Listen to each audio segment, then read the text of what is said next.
The creature had not been touched in 47 cycles. Lady Vailith knew this because she had counted each rotation of the twin moons, standing at the iron gate of the beast pen, watching Corax, her prized war beast, the last of the Velthari breed, pace in restless, angry circles through the filth that had accumulated beneath his claws. His scales had gone dull. His mane, once a proud cascade of bioluminescent silver, now hung matted and dark with dried mud and shed keratin. No alien handler had dared enter that pen in 2 months.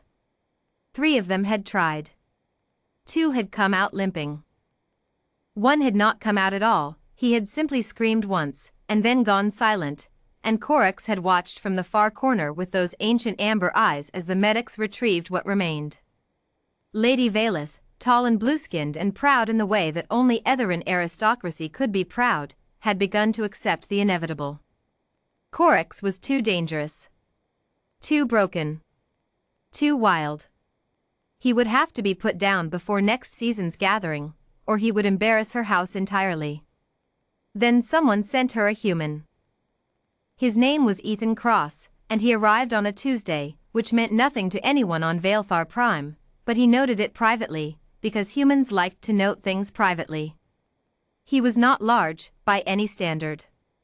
He stood perhaps 6 feet tall, lean and unremarkable in a grey handler's uniform, carrying a metal bucket in one hand and a long bristled scrub brush in the other. He had a calm face, the kind of face that did not react to things immediately, that seemed to process the world a few seconds behind everyone else, not from slowness, but from deliberate patience. Lady Vailith met him at the gate. "You understand," she said, studying him with all 4 of her pale violet eyes, "that the beast has injured 11 handlers. That he responds to no commands. That the last creature to enter that pen was?" "Ma'am." Ethan set down his bucket. "I read the file." "And you are still here?" "Yes, ma'am." She regarded him for a long moment. "You humans," she said finally, "have a very peculiar relationship with danger." Ethan looked at Corax through the gate. The war beast, 12 feet of scaled muscle, 4 legs like iron pillars, a jaw capable of crushing a cargo container, looked back at him. The amber eyes were sharp. Calculating. Hating. "Not with danger," Ethan said quietly. "With trust." He picked up his bucket and walked through the gate. Lady Vailith did not breathe for the first 4 minutes. She had positioned herself at the observation screen above the pen, her attendants gathered behind her in horrified silence. Several of them had quietly begun composing condolence messages to Earth's handler registry. Ethan Cross did not run. He did not raise his voice. He did not carry a shock rod, or a sedative lance, or any of the restraint equipment that protocol demanded. He simply walked to the center of the pen, set his bucket down, and sat beside it. Corax charged. The attendants gasped. Lady Vailith gripped the railing. The beast covered the distance in 2 seconds, 12 feet of fury, teeth bared, ground shaking under each footfall, and then stopped. 3 feet away. Ethan had not moved. He sat cross-legged on the filthy ground, and he looked up at Corax the way a man looks at a thunderstorm, not without respect, but without fear. As if the thunder were simply something that existed in the world, and the world was allowed to have thunder in it. "Hey," Ethan said softly. "I'm not here to fight you." Corax's nostrils flared. He circled. He was looking for the trick, the weapon, the trap, the hidden cruelty that all the others had brought with them, wrapped in false calm and then revealed at the last moment when the beast was close enough to hurt. There was no trick. Ethan waited. After 6 minutes, Lady Vailith counted, Corax stopped circling. He stood at the edge of the pen and watched. Still suspicious. Still ready. But watching. Ethan reached into his bucket and pulled out a wide, soft cloth, soaked warm. "Your scales are cracked," he said, conversationally, as if the beast could understand, and perhaps, Lady Vailith thought with a shock, he believed that Corax could. "That's painful. The dirt gets in and it pulls when you move. I'm going to clean that." You can stop me any time. He began, without approaching, by cleaning the area of ground nearest to him. The cloth moved in slow, deliberate circles. It was not threatening. It was almost hypnotic in its steadiness, the rhythm of someone who was simply working, without agenda, without urgency. Corax watched. Ethan moved slightly closer. Still cleaning the ground. Still talking, low and even, not commands, just words. Words about the weather on Earth. About the smell of rain on concrete.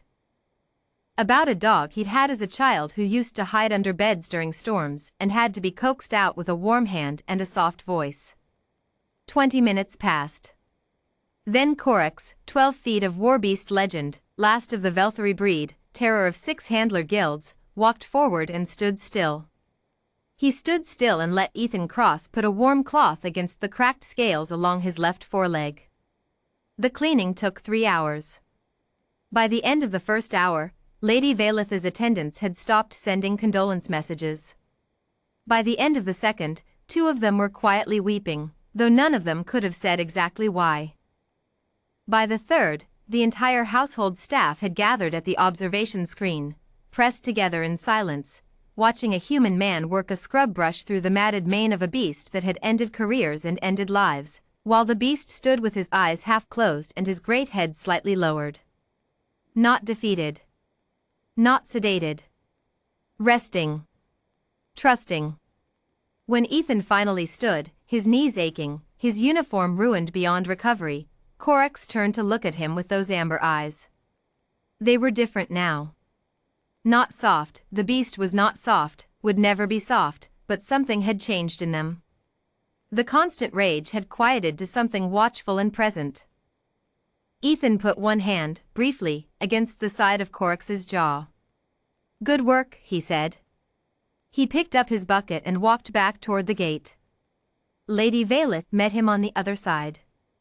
She was a tall woman, aristocratic, composed. She had ruled her house for 30 cycles and had learned long ago not to show surprise on her face, because surprise implied that you had not foreseen a thing, and an Etherin lady was expected to foresee everything. She was surprised. "How?" she said simply. Ethan set down his bucket. He looked tired in the way that comes not from fear, but from deep, honest effort. "He's not broken," he said.